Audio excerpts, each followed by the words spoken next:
Jones के बाद एक मेन पॉइंट होता है हमारे घर की एंट्रेंस। सबसे पहले समझो कि एंट्रेंस क्यों इतनी इंपॉर्टेंट है। एक बहुत बड़ा स्पेस है, उस स्पेस में से हमने चार दीवारी खड़ी करके एक छोटा स्पेस काट लिया जिसको हम अपना घर कहते हैं। बड़े स्पेस में से छोटा स्पेस, बड़े स्पेस की कहां बाउंड्री है वी डोंट नो, लेकिन छोटा स्पेस जो हमने काटा है उसकी बाउंड्री हमें पता है कि वो हमारी चार दीवारी है। और जहां जिस पॉइंट से बड़ा स्पेस और छोटा स्पेस आपस में कनेक्ट होते हैं वो पॉइंट हमारे घर की एंट्रेंस और विंडोज है। यानी कि इनर एटमॉस्फेयर और आउटर एटमॉस्फेयर जिस पॉइंट पे कनेक्ट होते हैं वो हमारे घर की एंट्रेंस है। अक्सर हम कहते हैं ये मेन एंट्री है। ये मेन एंट्री का कंसेप्ट एक वास्तु कंसल्टेंट के लिए नहीं होता, ये तो लोगों को समझने और समझाने के लिए मेन एंट्रेंस बोल देते हैं। अदरवाइज जो भी हमारा डोर इनर एटमॉस्फेयर के से बाहर के आउटर एटमॉस्फेयर को कनेक्ट करता है वो मेन एंट्री है।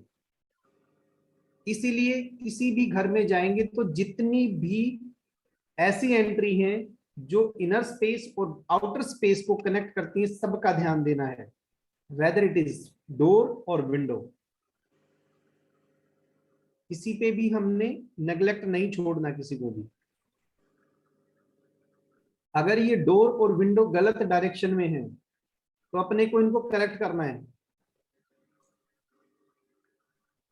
विंडो की रेमेडी तो ये है कि वहां पे बड़े हैवी कर्टेन लगा देते हैं उस डायरेक्शन के हिसाब से, तो वो रेमेडी हो गई, क्योंकि विंडो में से कोई भी लाइट अंदर ना आए। अगर गलत डायरेक्शन में विंडो है तो, अदरवाइज डोर की अपने को रेमेडी करनी होती है। अब सबसे पहले तो अब ये पता होना चाहिए कि कौन सी दिशा में कहा किस पॉइंट पर डोर सही है और किस पॉइंट पर डोर गलत है। आज ही आइडेंटिफाई करते हैं हम कि घर की मेन एंट्रेंस, और इसकी इंपॉर्टेंस इसी बात से लगाई जा सकती है कि अगर डोर सही डायरेक्शन में ना हो तो वो मेक और ब्रेक क्रिएट कर सकता है। सबसे पहले हम देखते हैं कि किन दिशाओं में डोर हमारे लिए बेनिफिशियल है।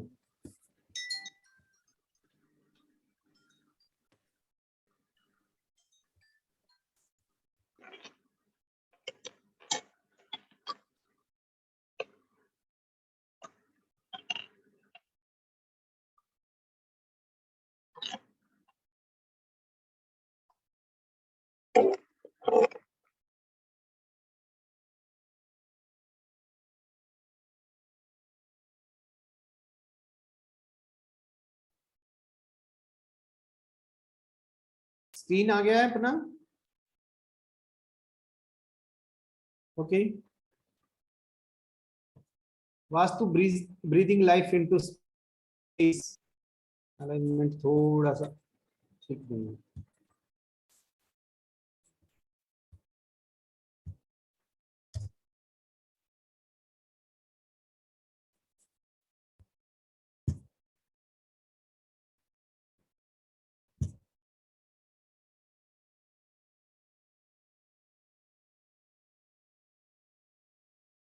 डिस्क सबको विजिबल है? हाँ जी सर। हमारी 4 मेजर डायरेक्शन है, 4 मेजर डायरेक्शन है जो कल हमने बात की थी। नॉर्थ, ईस्ट, साउथ और वेस्ट।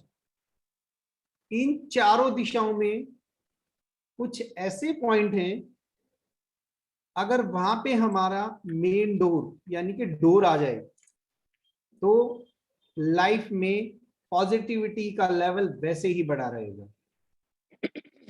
ये ऐसे डोर हैं जहां केवल एक दरवाजा हमारी लाइफ में पॉजिटिविटी का लेवल काफी हाई रख सकता है। क्योंकि अभी बताया ना, बहुत इंपॉर्टेंट पॉइंट है।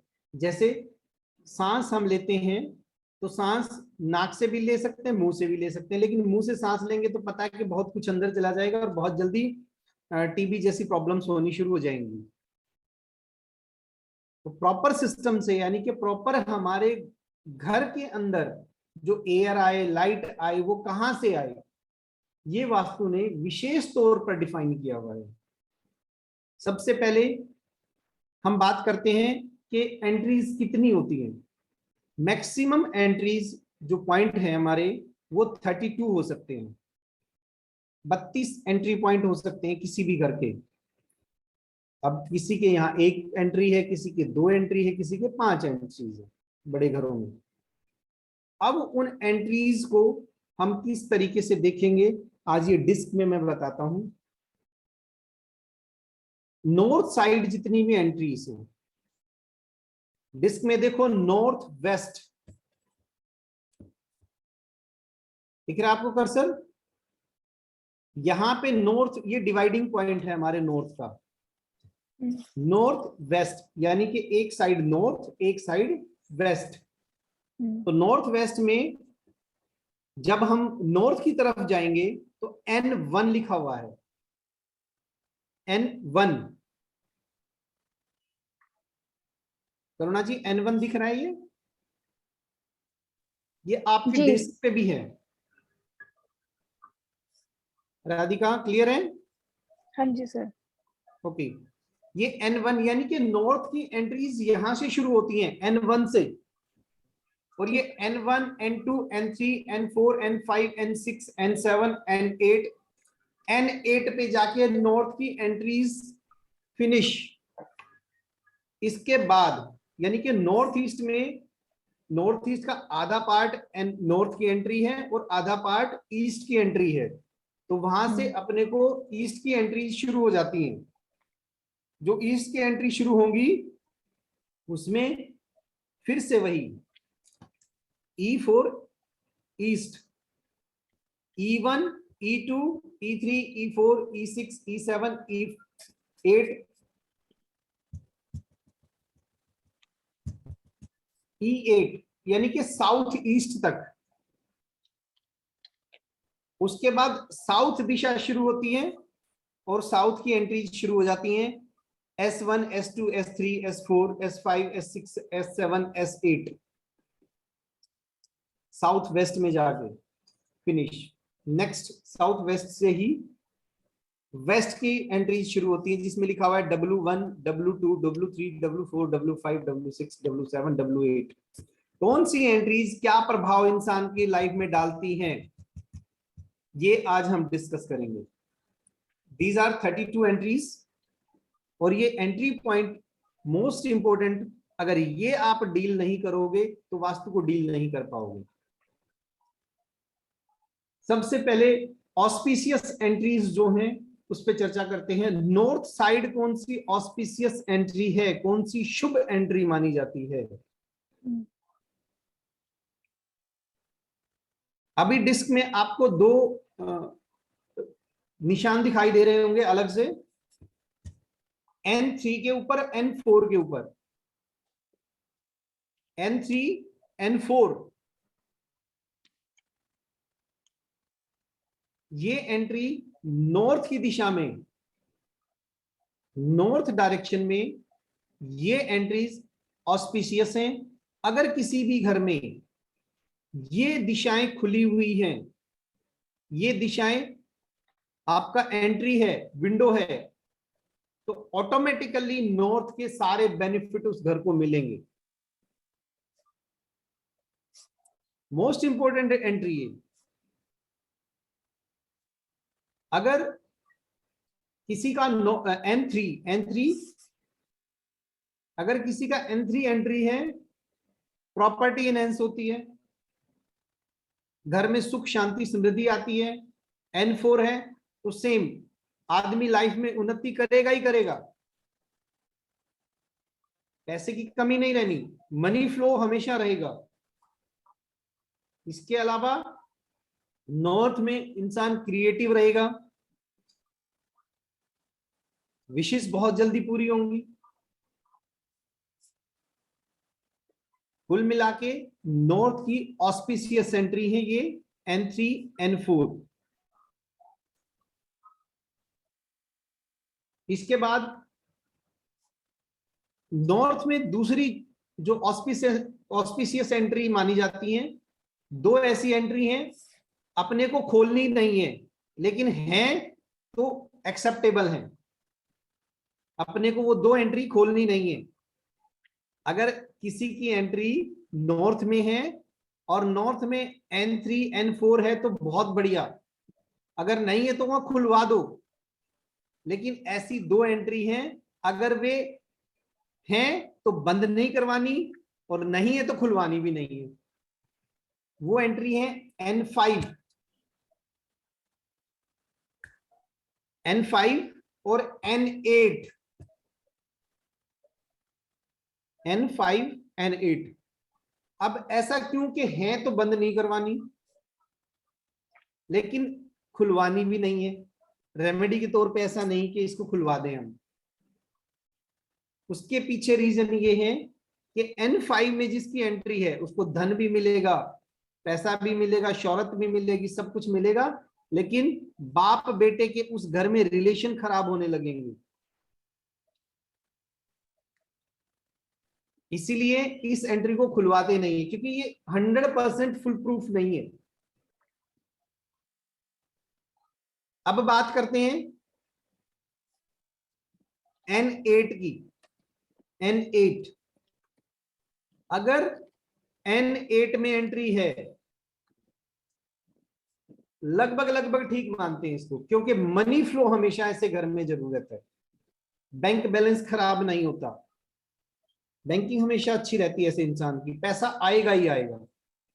लेकिन कभी कभी किसी किसी घर में देखा गया है कि जिसका यहां दरवाजा होता है उसकी जो सोर्स ऑफ इनकम है वो इलीगल तरीकों से भी शुरू हो जाता है। यानी कि समाज में कुछ ऐसी एक्टिविटीज हैं जो एक्सेप्टेबल नहीं है, लेकिन अगर N8 में एंट्री है तो बंदा ऐसे काम करने लग जाता है और उससे पैसा भी कमाता है। तो N8 की एंट्री है तो बंद नहीं करनी, वो उसका भाग्य है। N5 की एंट्री है तो बंद नहीं करनी, वो भी उसका भाग्य है। लेकिन ऐसा नहीं जाके करना कि यार N8 की एंट्री खोल दो, बहुत सारा पैसा आएगा, एक नंबर से 2 नंबर से आए ना। अगर खुलवानी हो, अगर रेमेडियल पार्ट पे जाना है तो N3 N4 बेस्ट ऑप्शन। अब यहां पे कुछ एंट्रीज बच गई हैं, जैसे N1 की एंट्री बच गई, N2 N6 N7। What about these entries? किसी का इस पॉइंट पे भी एंट्री हो सकता है, एंट्री पॉइंट हो सकता है, किसी का गेट हो सकता है। तो जिसके यहाँ N1 की एंट्री होगी उसको तुरंत बंद करवाओ या रेमेडी पे लेके जाओ। ऐसे इंसान के ऊपर जानलेवा हमला हो सकता है, मर्डर हो सकता है। जिसकी N8, मैंने कहा ना, एंट्रीज मेक और ब्रेक का रोल प्ले करती हैं। N1 एंट्री तुरंत बंद, रेमेडीज। दुश्मन हावी हो सकता है ऐसे इंसान पे।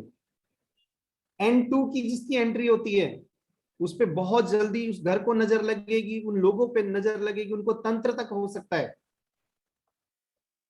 कभी भी जाना मैप लेके देखना, किसी की N2 की एंट्री है तो उनको यही वहम रहेगा, यार हमारे ऊपर तंत्र हो गया, हमें नजर लग गई, और लगती भी है, तंत्र होता भी है। वो एनर्जी कुछ ऐसी क्रिएट होती है वहां पे, ये सारी की घटनाएं उस घर में होंगी। मैं कुछ बोलूं? हाँ, किसी ने कुछ पूछा? मैं कुछ बोलूं? हाँ जी बोलो। आवाज आ रही है? जी जी, बिंदु जी बोलो। मैं पीछे एक घर में गई थी, उनके यहाँ N2 की एंट्री थी और उनके घर में सिर्फ एक मेंबर को छोड़ के बाकी सबको ऐसे इल्यूजन्स दिखते थे, जैसे घर में कोई घूम रहा है, बाल खुले हैं, लंबी बाजू वाले कपड़े पहने हुए हैं, वो सब नजर आता था उनके घर में सबको। सिर्फ उनके घर का जो हेड ऑफ द फैमिली थी उसको नजर नहीं आता। बच्चों को तो ये तक फील होता था कि वो हमें छू रहा है आके, जो वो एनर्जी है घर में घूम रही है वो उन्हें टच तक कर रही है, ये तक फील होता था उन बच्चों को। और बहुत सालों से है and they are surviving in that house.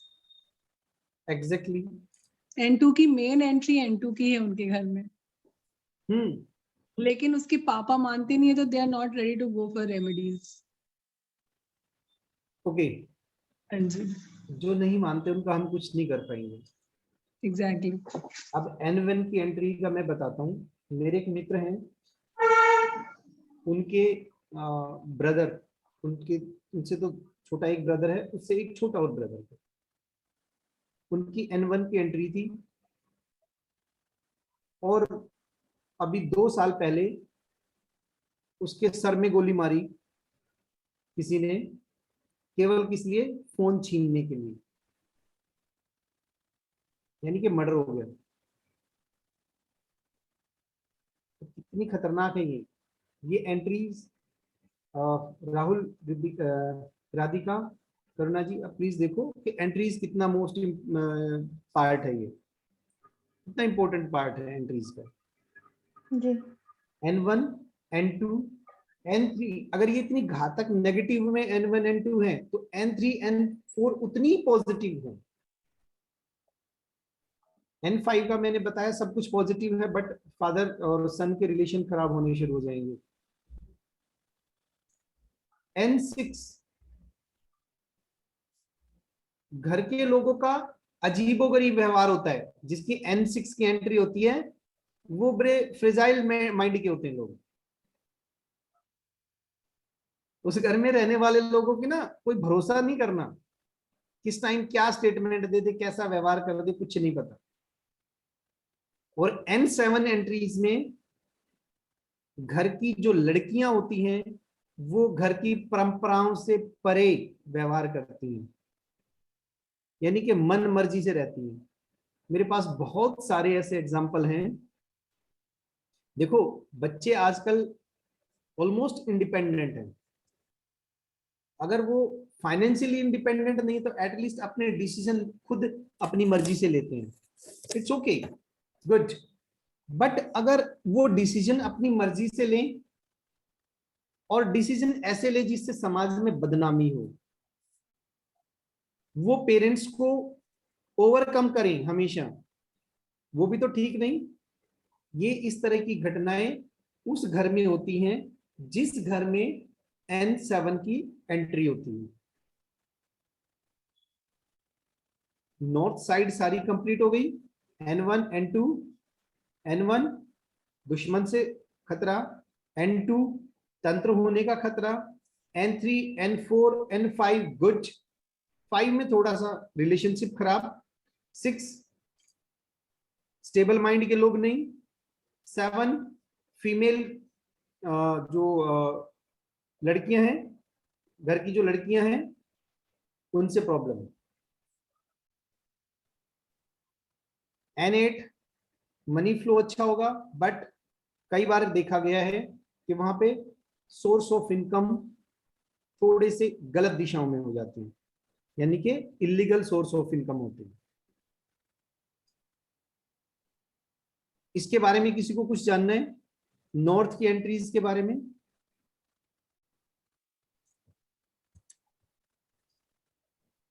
Okay, अब बात करते हैं हम ईस्ट की एंट्रीज।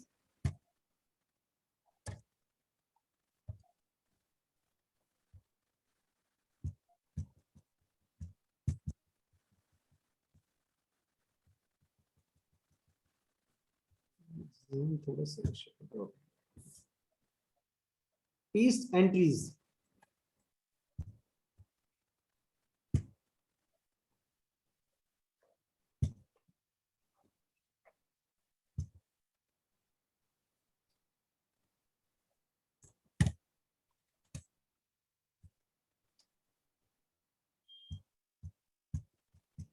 E1 विजिबल हमरेज,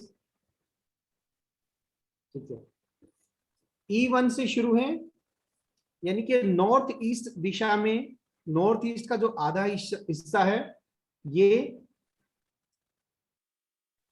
वहां से E1 यानी कि ईस्ट की एंट्री शुरू है और साउथ ईस्ट तक चली जाती है E8 तक।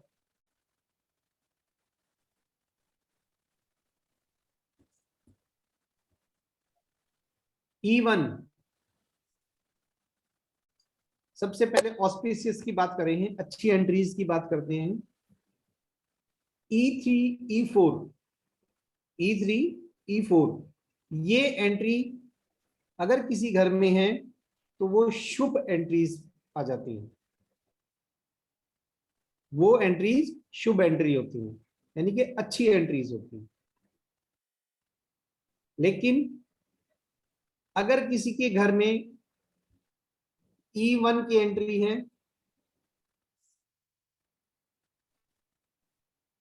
उस घर में आग लगने के चांसेस ज्यादा होते हैं। शिखी पद होता है, अग्नि का पद होता है, आग। और कुछ मिस हैपनिंग्स भी देखी गई है इस एंट्रीज में। मेरे क्लाइंट का रिसोर्ट है, उसकी E1 की एंट्री थी, वो इसी बात से परेशान था कि यार मैंने ना बार बार आग लग जाती है शॉर्ट सर्किट से, कभी किसी चीज से, बड़ा लॉस होता है। मैंने कहा, मैंने जाके देखा, एक ही काम किया, मैं कहा यार ये एंट्री बंद कर दो, और उससे थोड़ा सा आगे चल के E3 की एंट्री मैंने ओपन करवाई। तो उसने कहा यार ये तो प्रैक्टिकल नहीं है, एंट्रीज तो कोनों में ही होती है। आजकल जो एंट्रीज हैं वो कोने में होती है। कौन करता है कि आधी दीवार इधर छोड़ दी, आधी दीवार इधर छोड़ दी। मैं कहा रोज आग लगवानी है? कह रहे नहीं। मैं कहा प्रॉस्पेरिटी चाहिए? कह रहे हाँ। तो मैं कहा दीवार यहां से लगा दे। और जिस दिन से उसने ये दीवार करके यहाँ E3 में गेट खोला है, अब यकीन मानिए उसके कुछ डिस्प्यूट भी थे, वो भी सॉल्व हो गए। आग तो लगना वो, और उसके बाद से उसके जितने भी रिसोर्ट हैं सबका वास्तु मैं कर रहा हूं, केवल एक इस फॉर्मूले से। चलो ऐसे ऐसे तो बहुत सारे फॉर्मूले आएंगे आपके। E1 में शिखी पद है, यहां पे नहीं करना। गेट है तो रेमेडी पे जाएगा, अदरवाइज मुश्किल है। बहुत बड़े रिजल्ट नहीं देखने को मिलते, ऐसा नहीं कि इंसान मेक और ब्रेक पे चला जाता, ऐसा नहीं है, फिर भी खराब है। नेक्स्ट E2, E2 का जो पद है वो इंसान के खासकर फीमेल, फीमेल ऐसे घर में काफी फ्लोरिश करती हैं। वो एक तो इस घर में अगर बच्चा पैदा होगा तो चांसेस हैं फीमेल बच्चा ज्यादा होंगे इस घर में, पर्जन्य पद है तो फीमेल बच्चे ज्यादा होंगे, एक चीज। दूसरा, फीमेल पढ़ी लिखी होंगी, चाहे वो मैरिड है या अनमैरिड है। नंबर 3, उनका फीमेल का डोमिनेशन भी होगा। अब ज्यादातर तो यहाँ पे फीमेल हैं तो वो कहेंगे इसमें प्रॉब्लम क्या है, अच्छी बात है। प्रॉब्लम ये है कि अगर यहाँ पे दरवाजा है तो एक्सपेंडिचर, अनवांटेड एक्सपेंडिचर इतने ज्यादा होंगे कि वो आउट ऑफ कंट्रोल हो जाती है। इसीलिए यहाँ पे एंट्रीज एक्सेप्टेबल नहीं होती।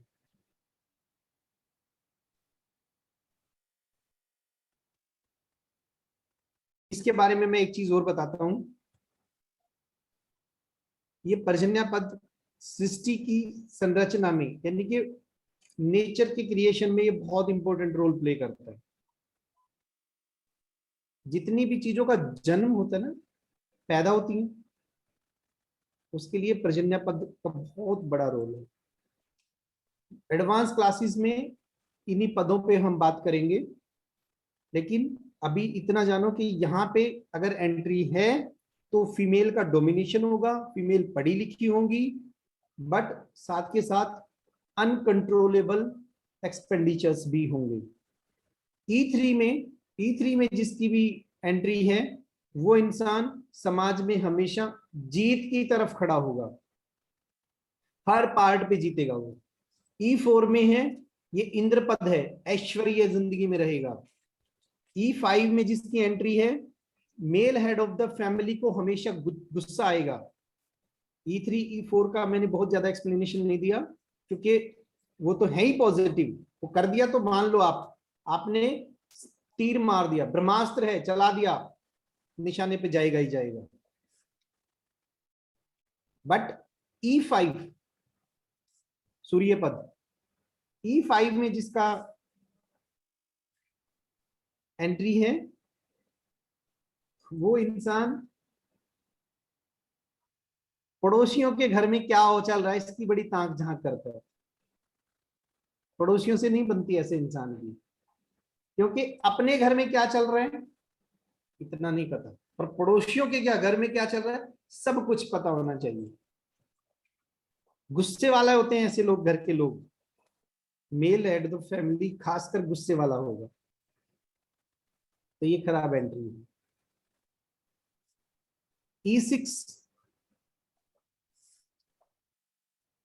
E6 में रहने वाले लोग कमिटमेंट फेलियर करते हैं, वादे पे चाहकर भी खरे नहीं उतर पाते। उनको वो जो जितनी मेहनत करते हैं, जो वो समाज में देते हैं, कभी उनको उतना रिटर्न नहीं मिलता।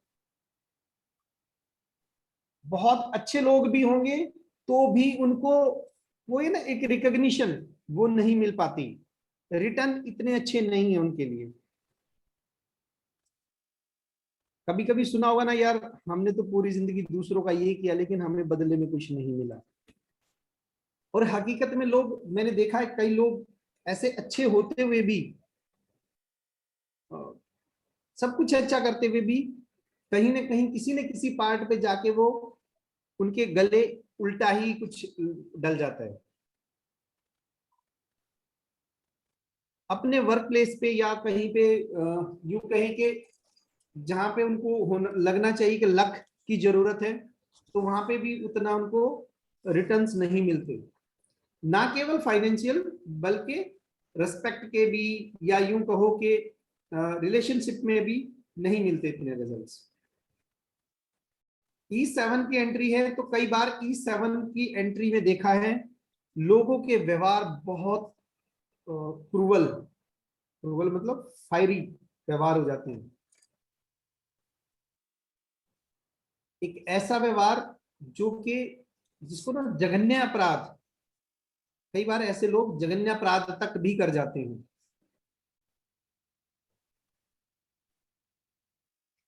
E8 fatal, female head of the family, लड़का खासकर 20 से 35 साल की एज का,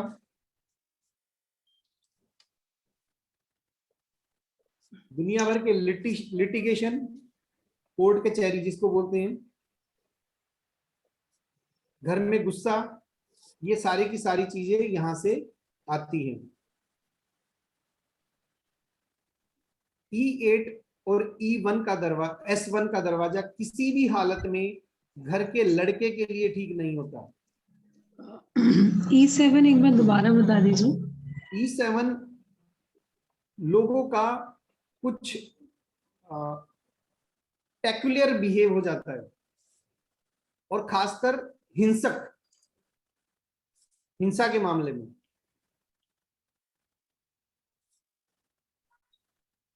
हिंसक लोग हो जाते हैं कई बार।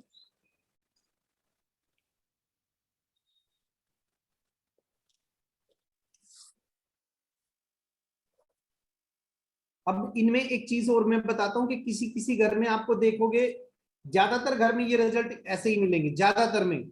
लेकिन अगर किसी में नहीं मिले, ये लगता है कि यार उसमें है तो लेकिन कम है या बिल्कुल नहीं है, तो उसके पीछे दूसरे रीजंस होंगे। जैसे हम लोग ना अपने ट्रेडिशनल तरीके से घरों के दरवाजे पे कुछ कुछ बनाते थे, दिवाली पे बंधनवार लगाते हैं, कभी स्वास्तिक सतिया जिसको कहते हैं वो बना देते हैं, कभी कुछ बना देते हैं। तो ये इतनी मतलब बढ़िया रिजल्ट देने वाली चीजें थी कि डोर गलत दिशा में होते हुए भी वो ऑटोमेटिक बाय डिफॉल्ट रेमेडीज चली जाती थी। इसलिए कई बार देखोगे कि नहीं मिलेंगे ऐसे व्यवहार, लेकिन ज्यादातर में 90% केसेस में यही चीजें मिलती हैं। कई बार वहां पे कलर ऐसे आ जाते हैं, फ्लोरिंग कलर या कोई पेड़ पौधे लगा दे, जिसकी वजह से बाय डिफॉल्ट रेमेडी होगी। लेकिन जहां रेमेडीज नहीं है, जो लोग ट्रेडिशंस को नहीं मानते, 101% यही रिजल्ट मिलते हैं उनके घर में। नेक्स्ट, E8 बताया ठीक नहीं है। E8 में और S1 में एक चीज और होती है, घर की महिला ऐसा होता है कि जैसे दम घुटता है उनका, या तो बीमार हो जाएगी या दम घुटने लग जाएगा।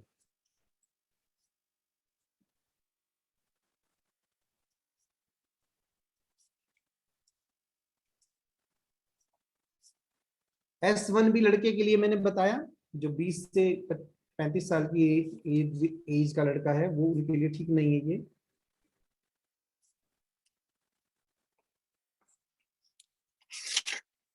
Next, S2। S2 ये दिशा की जो एंट्रेंस है वो सर्विस क्लास वालों के लिए अच्छी है।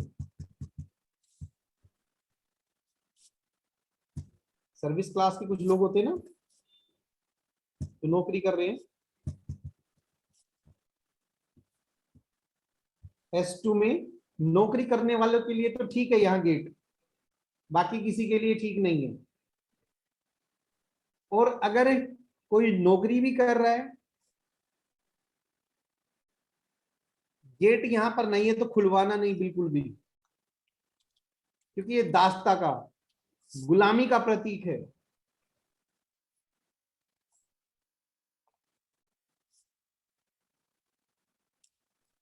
यानी कि नौकरों के लिए ठीक है ये।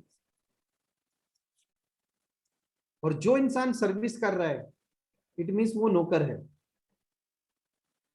उनको बड़े लॉसेस नहीं होते। बाकी बिजनेसमैन या दूसरे लोग उनको होते हैं।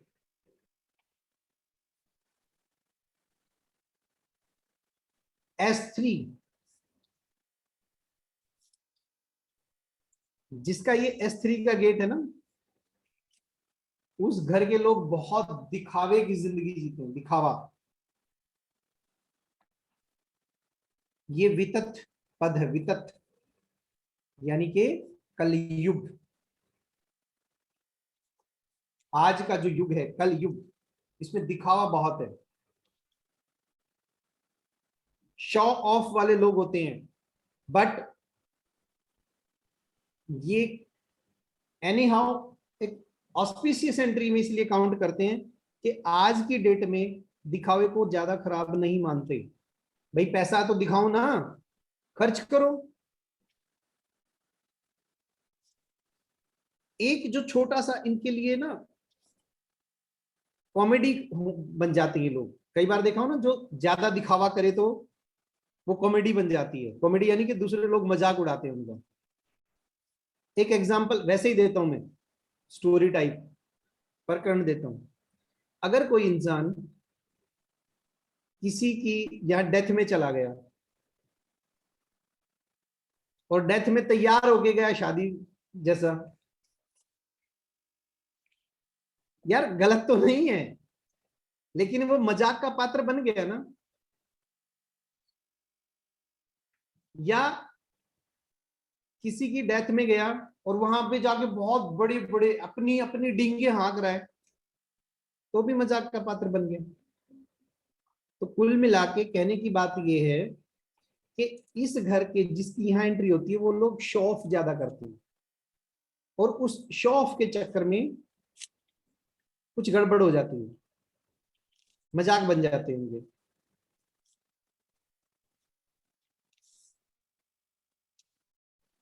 ऐसे लोग आपने कई जगह देखे भी होंगे, बस उनकी एंट्री चेक करना, जाके एंट्री चेक करना, यार ये ये कौन सी एंट्री के लोग हैं जो ऐसे व्यवहार कर रहे हैं।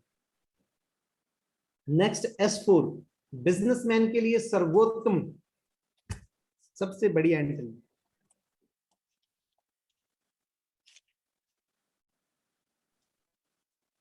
जो लोग साउथ फेसिंग घर लेने से डरते हैं, मैं उनको कहता हूं एक बार जाके S4 में एंट्री तो करके देख।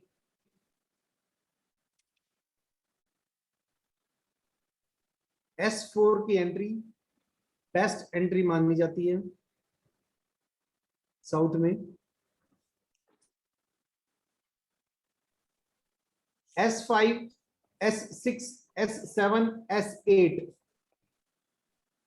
इनमें थोड़ा थोड़ा डिफरेंस है, लेकिन सब की सब फाइनेंसिस को बर्बाद करती हैं।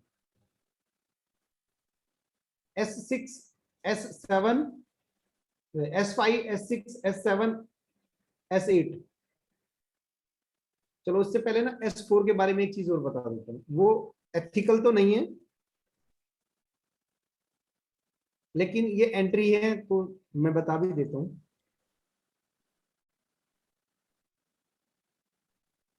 जिस घर में लड़के नहीं होते,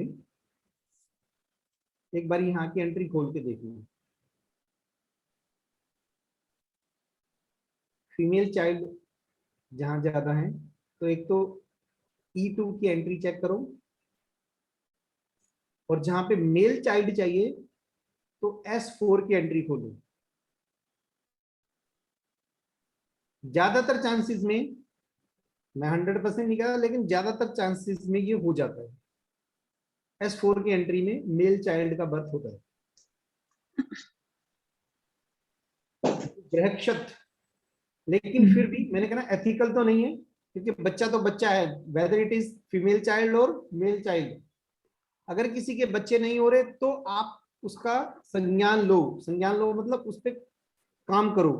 अगर कोई आपको कहे कि यार मेल चाइल्ड चाहिए, तो आप कह दो सर सॉरी, मेरे बस की बात नहीं है। लेकिन आप लोगों को नॉलेज होना चाहिए। एक सवाल पूछूं सतीश जी? बताइए। आपने S4 बिजनेसमैन के लिए बहुत अच्छा बताया है। हम्म। अगर कोई सर्विस क्लास बंदा है, उसके घर में S4 की एंट्री खुली है, then what will be the precautions? बढ़िया, मैंने कहा ना ठीक है। अच्छा है वो एज बिजनेसमैन के लिए तो बहुत ही अच्छा, सर्वोत्तम एंट्री है बिजनेसमैन के लिए, बाकी सबके लिए भी।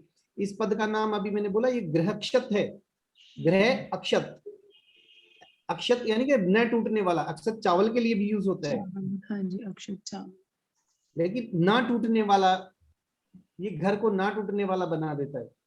वेदर फाइनेंस वाइज भी रहेगा कुछ? हर हर तरीके से, हर तरीके से। हर तरीके से। आप ये देखो कि ये दिशा कौन सी है, south, perfect relaxation, south. Next है S5। S5 के बारे में ये कहा जाता है कि यहाँ पे गेट किसी भी हालत में मत दो। ये यम पद है, यम पद। यम यानी कि यमराज का पद है।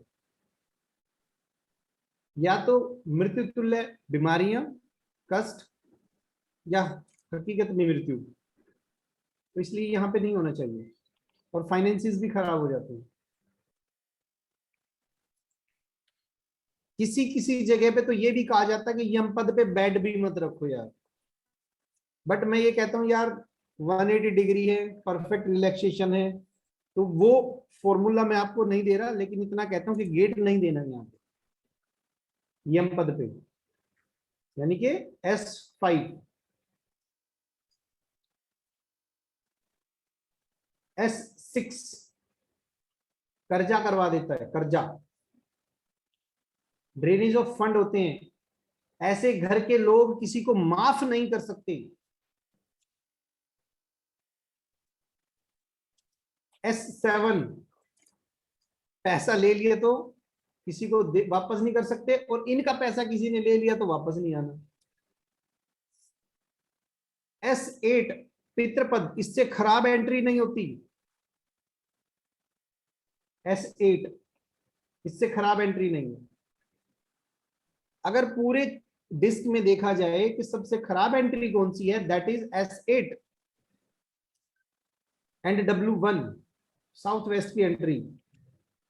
यहां पे जिसकी एंट्री होगी, इंसान बर्बाद होगा ही होगा किसी भी तरीके से, वेदर वो फाइनेंशियली बर्बाद होगा, बच्चों से बर्बाद होगा, वो रिलेशनशिप बर्बाद होंगी, कुछ न कुछ बर्बाद होगा ही होगा। साउथ वेस्ट की एंट्री में आज तक के करियर में मैंने ऐसा नहीं देखा कि इंसान ने ग्रोथ करनी शुरू करी और ग्रोथ करता चला गया। S8 एंड W1 यानी कि वेस्ट दिशा की। S8 एक बार फिर से एक्सप्लेन कर देंगे? S8 पितृपद हैं। S8 और W1 की जो भी एंट्री है, कहीं पे भी देखोगे इंसान बर्बाद होगा ही होगा, या तो पैसे से तो होगा ही हो। मैंने बताया ना, साउथ की सारी चीजें पैसे से रिलेटेड है, रिलेशनशिप वाइज, हेल्थ वाइज, बच्चों से।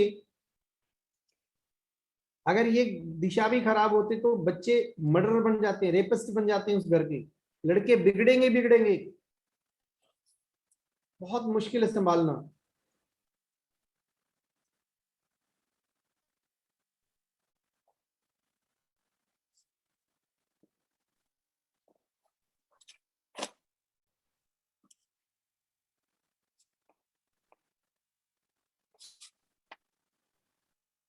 और male head of the family कुछ भी कर सकता है, कुछ भी जीवन ले भी सकता है, किसी का अपना जीवन दे भी सकता है। सबसे खराब यही एंट्री मानी जाती है। Next W3 W2।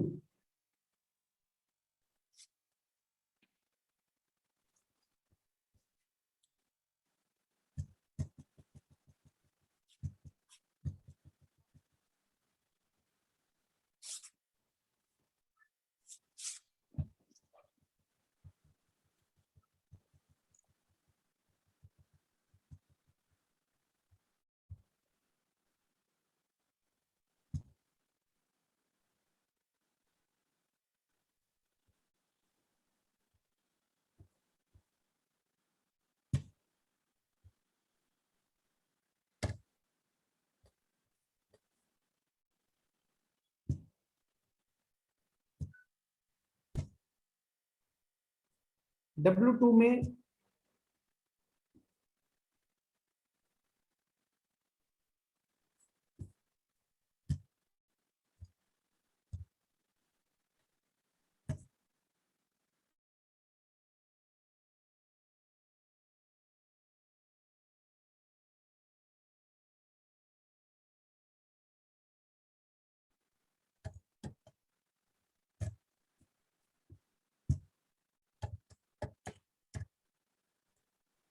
Yes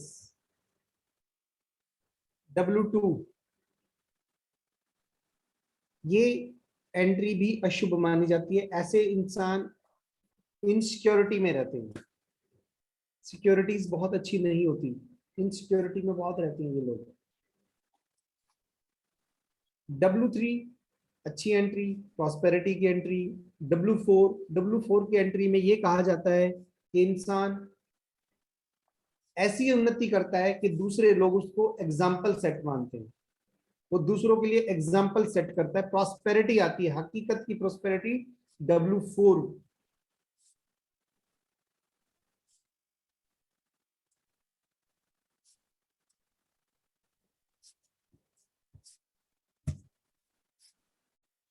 W5 इंसान बहुत हाई एक्सपेक्टेशन रखता है अपने आप से, बड़ी बड़ी बातें करता है, बड़ी बड़ी प्लानिंग करता है, and result loss. W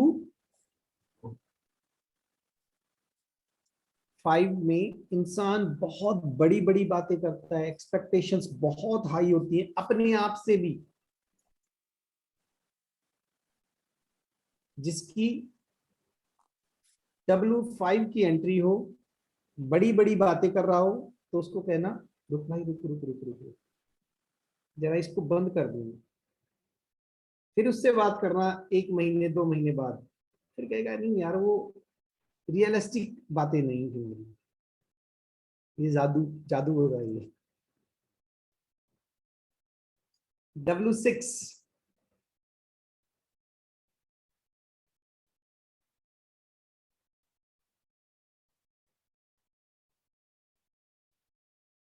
W6 depression का है।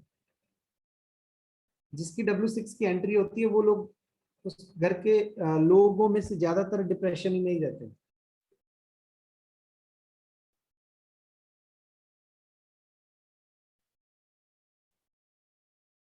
खासकर फीमेल, मेल भी हो सकता है लेकिन ज्यादातर केसेस में फीमेल देखते हैं।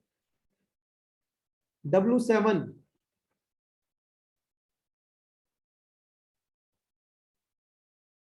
जिसकी भी W7 की एंट्री हो, मैप बनाया देखा W7 में एंट्री है तो पूछो लत लगी हुई है किसी को, एडिक्टेड है कोई ड्रग्स का या अल्कोहल का, खासकर अल्कोहल का।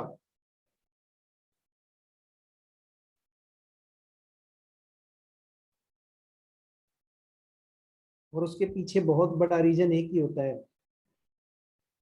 कि उसको ये लगता है कि मुझे धोखा दिया गया है।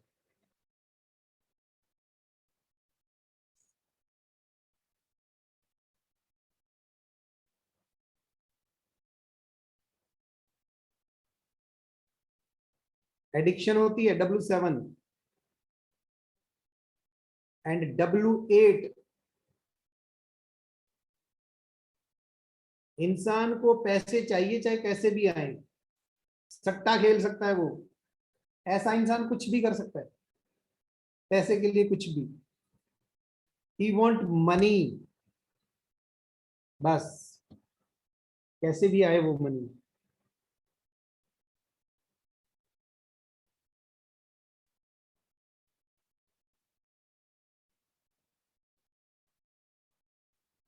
ये थी हमारी 32 एंट्रीज।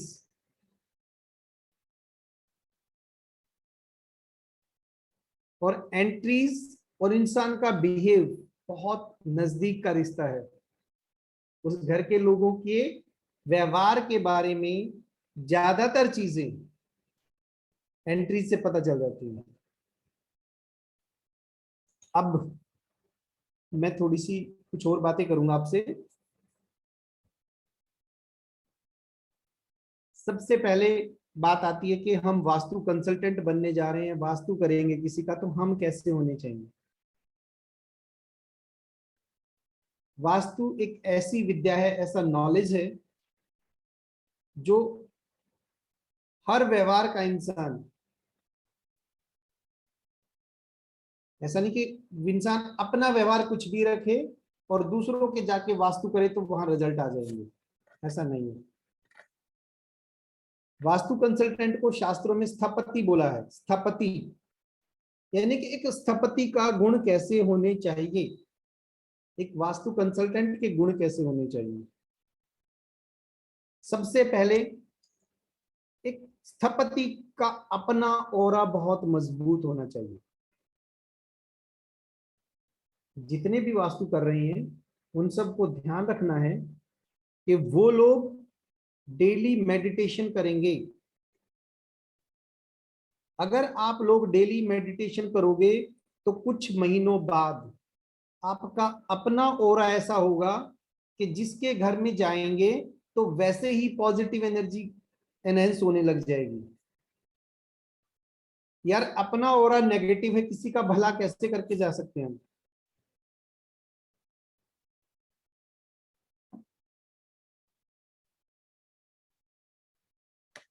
सबसे पहला फॉर्मूला ही ये है कि अगर कोई स्थपति अपने ऊपर काम नहीं कर रहा तो उसको कोई राइट नहीं है दूसरों के घर की एनर्जी चेंज करने का। वो खुद की एनर्जी पहले चेंज करे। दूसरा, वास्तु उस घर की वाइब्रेशंस को पॉजिटिव में चेंज करता है, जिसके यहां भी वास्तु होता है, और उसको बढ़ाता है। बट अगर वहां के लोगों की मेंटेलिटी इतनी खराब है कि वो चेंज होने को ही तैयार नहीं, तो उनको कभी कमिटमेंट मत देना कि तुम सुधर जाओगे, तुम्हारे यहाँ ये हो जाएगा। उनको बोलना कि भाई वास्तु में करने जा रहा हूं तो अच्छी चीजें, अच्छे व्यवहार, अच्छे थॉट, अच्छे विचार बढ़ेंगे, उनको बल मिलेगा। अगर तुम वो एक्सेप्ट करने को तैयार हो तो वास्तु का फायदा, अदरवाइज नहीं। किसी भी वास्तु कंसल्टेंट को न्यूट्रल होना चाहिए। न्यूट्रल मतलब अपना काम कर, रिजल्ट ऊपर वाले ने देने हैं। अगर किसी के भाग्य में बच्चा है ही नहीं, तुम जाके कह दो यार मैं वास्तु करके जाऊंगा और बच्चा होगा, आप भगवान से ऊपर नहीं हो।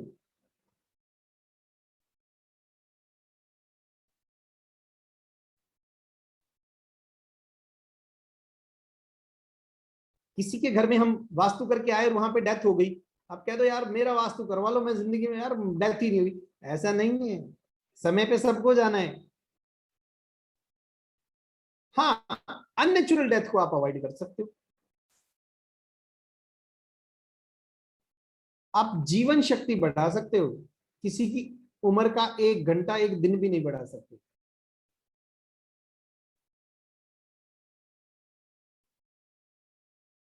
किसी के घर में वास्तु करने जाओगे तो सबसे पहले उसको काउंसिल करोगे कि भाई मैं आपके घर में पॉजिटिविटी बढ़ाने आया हूं, और पॉजिटिविटी से ही लाइफ की क्वालिटी बढ़ेगी। अगर तू मुझसे चमत्कार की उम्मीद कर रहा है तो चमत्कार नहीं करता, मैं मैजिशियन नहीं हूं, मैं तांत्रिक नहीं हूं, मैं अपना काम करूंगा। डॉक्टर काम करते हैं, अपना ट्रीटमेंट देते हैं, इलाज लिखते हैं, टैबलेट देते हैं, इंजेक्शन लगाते हैं, काम करता है वो चीज। लेकिन कई कई बार क्या भी होता है कि वो ना भी ठीक होता पेशेंट। तो इसका मतलब ये नहीं कि डॉक्टर की डिग्री फर्जी थी, इसका मतलब ये नहीं कि जो दवाइयां दी गई थी वो नकली थी। जैसे कोई भी मेडिसिन इंडिविजुअल पे अलग अलग इफेक्ट डालती है, किसी को जल्दी ठीक कर देती है वही दवाई, किसी का 3 दिन में वायरल ठीक, किसी का 5 दिन में, किसी का 7 दिन भी लगता है। तो ये थोड़ा सा अपने ब्रेन में चीजें रखने की हैं। और कोई भी वास्तु कंसल्टेंट अगर हमेशा दिमाग में रहेगा, यानी कि सोच में रहेगा, रिजल्ट क्रिएट नहीं कर पाएगा। उसको दिल पे रहना पड़ेगा, यानी कि अपने हृदय स्थान में रहना पड़ेगा। इट मीन्स अपनी फीलिंग्स पे रहना पड़ेगा।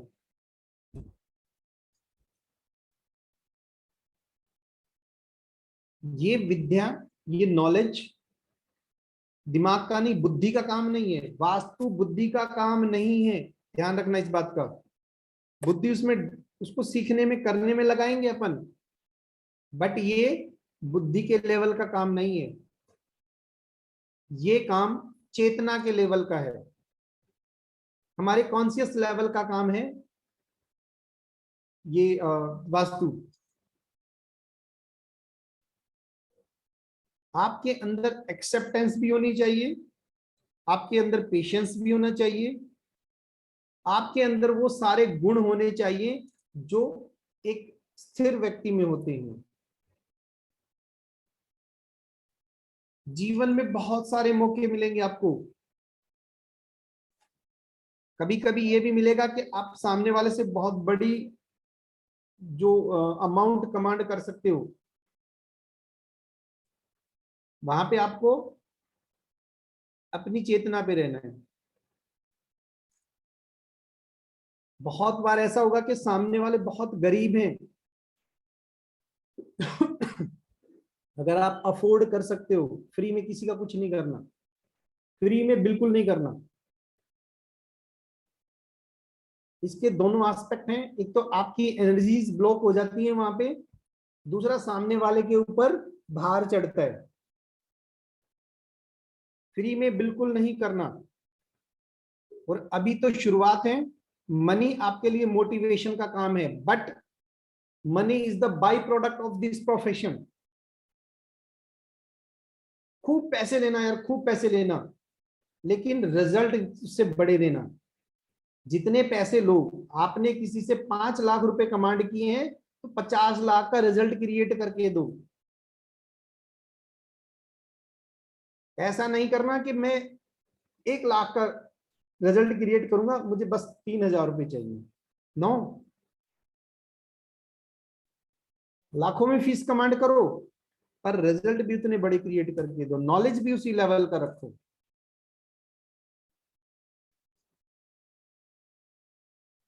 अगर तुम अपने आप को बड़ा वास्तु कंसल्टेंट एक्सेप्ट करोगे तो ही बड़े बनोगे, और अपने ऊपर कॉन्फिडेंस नहीं रखा तो बड़े वास्तु कंसल्टेंट नहीं बन सकते।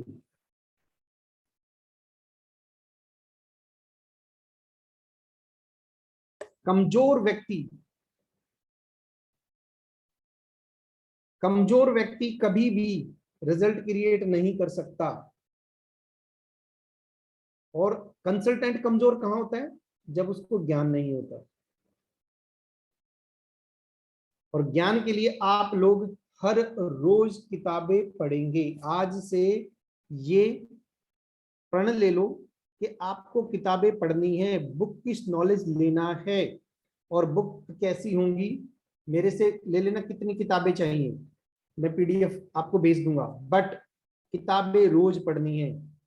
चाहे आपके सब्जेक्ट से रिलेटेड है, वास्तु से, या आपकी पर्सनैलिटी से रिलेटेड है, या आपकी पर्सनैलिटी की ग्रोथ के लिए, माइंड सेट के लिए है, ये सारी किताबें पढ़ो आप।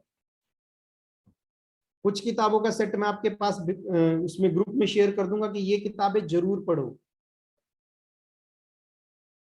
वो किताबें वास्तु की नहीं है, बट एक वास्तु कंसल्टेंट के अंदर वो गुण होने बहुत जरूरी है।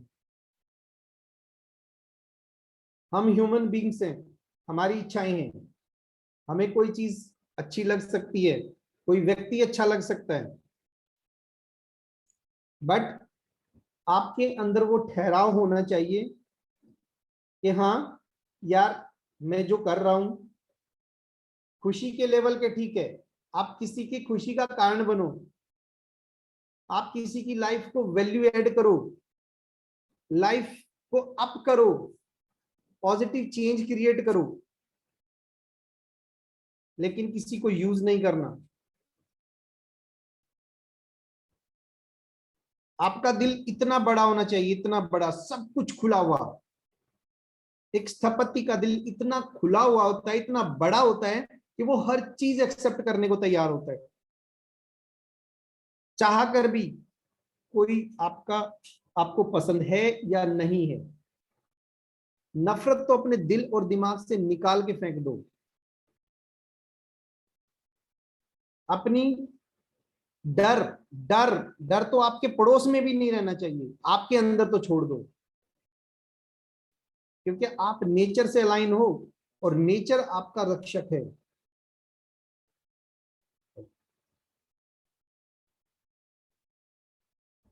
अगर आप मेडिटेशन करते हो, अपनी चेतना का स्तर ऊपर रखते हो और ये बातें मानते हो, तो मैं लिख के देता हूं, तुम्हारे साथ खराब नहीं हो सकता।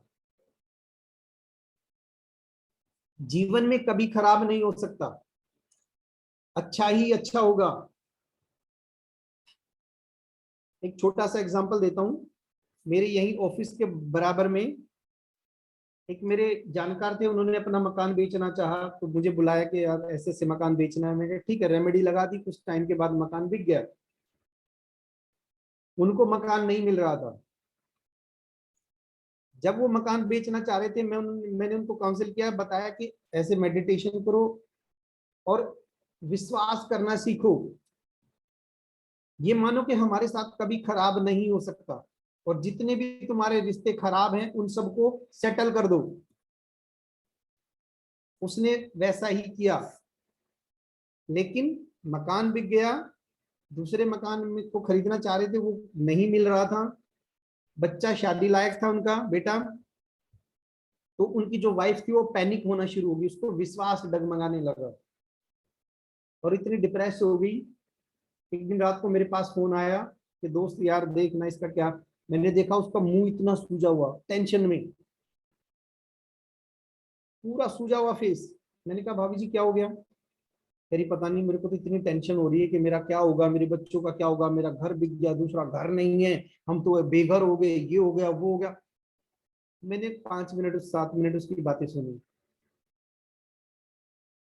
सुनने के बाद मैंने कहा भाई जी जो मैंने आपको बातें बताई थी वो काम कर रहे हो? अरे नहीं भाई साहब, देखो इतनी सारी मैंने मीटिंग कर ली, हमारे पास पैसे भी हैं फिर भी मकान नहीं हो रहा। मैंने कहा समय तो आने दो। अरे नहीं वो इतना अच्छा मकान था। मैंने कहा इससे भी अच्छा मकान मिलेगा आपको, क्योंकि आप इस लायक नहीं हो। आपकी पूरे फैमिली मेंबर मेडिटेशन करते हैं, आप बहुत, ऊपर वाले ने सोचा आपको बहुत बड़ा, आप छोटे के लिए रो रहे। कुल मिला के मेरे को 2 घंटे लगे और 2 घंटे के बाद वो थोड़ी सी सेटल हुई। 3 दिन पहले मेरे पास फोन आया कि जो वो सोच रहे थे उससे भी शानदार मकान उनको मिला है। ये है nature, this is the power of nature. कि हमें नहीं मिल रहा तो उसमें हम डरते हैं।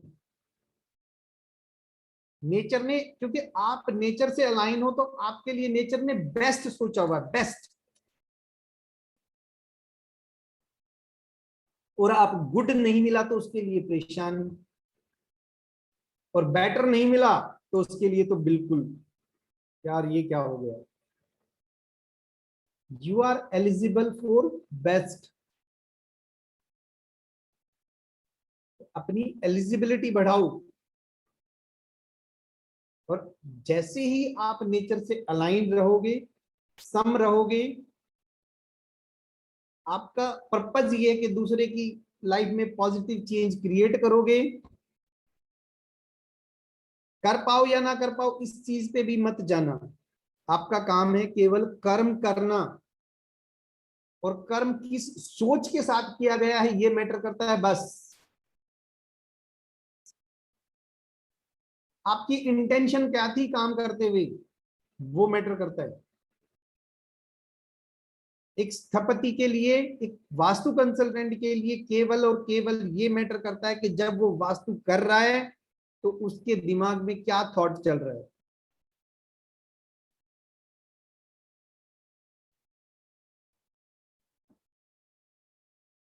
ये सारी चीजें आपके यहां नोटेड होनी चाहिए, और रिजल्ट और पॉजिटिव चेंज आपके पास आएंगे ही आएंगे। जीवन में ना डरना है, ना जीवन में दुखी होना है, क्योंकि आज से नेचर तुम्हारे साथ है। जीवन में केवल घटनाएं हैं, अच्छी बुरी नहीं है।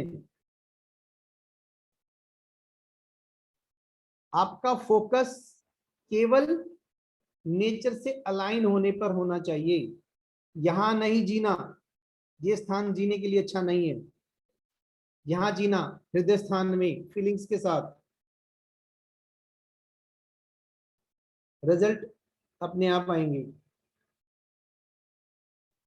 साउथ के एक बहुत बड़े गुरु हैं, मेरे एक मित्र से उनके बहुत अच्छे रिलेशन भी हैं, तो बात करने का मौका मिला। उन्होंने पूछा सनी साहब क्या करते हो? मैंने कहा सर वास्तु कंसल्टेंट हूँ।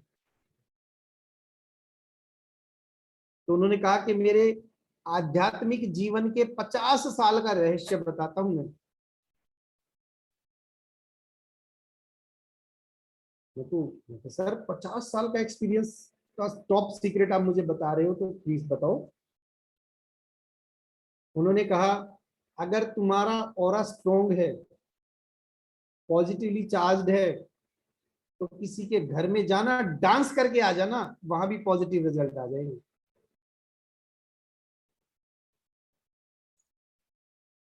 और उन्होंने एग्जाम्पल दिया मुझे गुरु नानक का। उन्होंने कहा कि गुरु नानक के समय पे जब किसी गांव में महामारी आ जाती, सूखा आ जाता, अकाल पड़ जाता, तो लोग जाके गुरु नानक को अपने गांव में लेके आते कि जी महाराज महीने 2 महीने रह लो यहाँ। और उनका अपना ओरा ऐसा था कि सूखे पेड़ हरे हो जाते, सूखी फसलें फिर से उग जाती और बीमार लोग ठीक हो जाते थे। वो कौन सा वास्तु था? गुरु नानक को सिखों ने भगवान का दर्जा ऐसे ही नहीं दिया, वो अवतारी पुरुष ऐसे ही नहीं थे, उनका ओरा स्ट्रॉन्ग था। बताते हैं कई मील लंबा था। ये नहीं कि जिस कमरे में बैठे उसी में ठीक ना, मीलों तक, मीलों के रेडिएशन में चक्कर में चारों तरफ कई मील तक सब कुछ ठीक। तो कम से कम यार हम पूरे शहर को, गांव को ठीक नहीं कर सकते, एटलीस्ट जिस घर में जाएंगे ऑरा स्ट्रॉन्ग है उसको तो ठीक कर ही सकते हैं। तो अपने ऑरा पे जरूर काम करना है, मेडिटेशन करना है, दिमाग में नहीं रहना, दिल पे रहना है।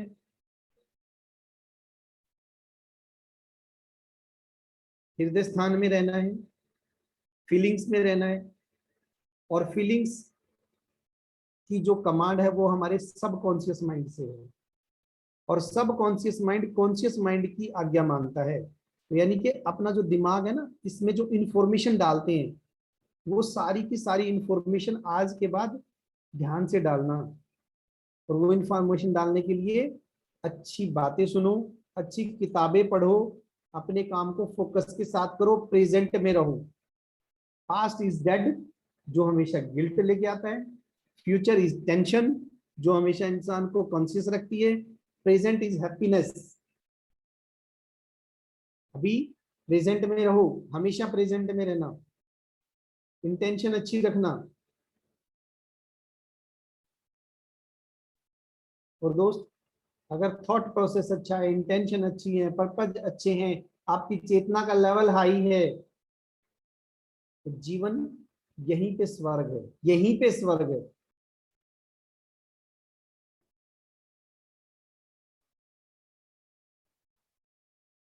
यहाँ पे हमारे ग्रुप में निधि जी हैं, यू वॉन्ट बिलीव, वो कहती हैं कि वो पेड़ों से बातें कर लेती हैं, वो एनर्जी फील करती हैं। तो इट मीन्स अपना ओरा कैसा बनाओ। मैं नहीं कह रहा कि तुम बहुत सारी पूजा पाठ करो, व्रत रखो, ये करो वो करो, नहीं नहीं नहीं नहीं। मैं आपको स्पिरिचुअल होने के लिए बात कर रहा हूं, मैं आपको आध्यात्मिक होने की बात कर रहा हूं, मैं आपको आपकी जो कॉन्शियस है उसको हाई लेवल पे लेके जाने की बात कर रहा हूं। और जीवन को में जो सबसे बड़ा पर्पज है, 2 पर्पज है, एक भगवान ने बनाया, एक हमने बनाया। भगवान ने पर्पज बनाया है कि जाओ नीचे जाके इस रूप में लोगों की सेवा करो, किसी को डॉक्टर, किसी को इंजीनियर, किसी को फौजी, किसी को पुलिस वाला, किसी को टीचर, हम जैसों को वास्तु कंसल्टेंट बनाया। हमें इस रूप में जाके सेवा करनी है, ये ऊपर वाले का पर्पज है। बट हमारा पर्पज है वो सेवा करते हुए हम दुखी हैं, सुखी हैं, हमारे इंटेंशन क्या है।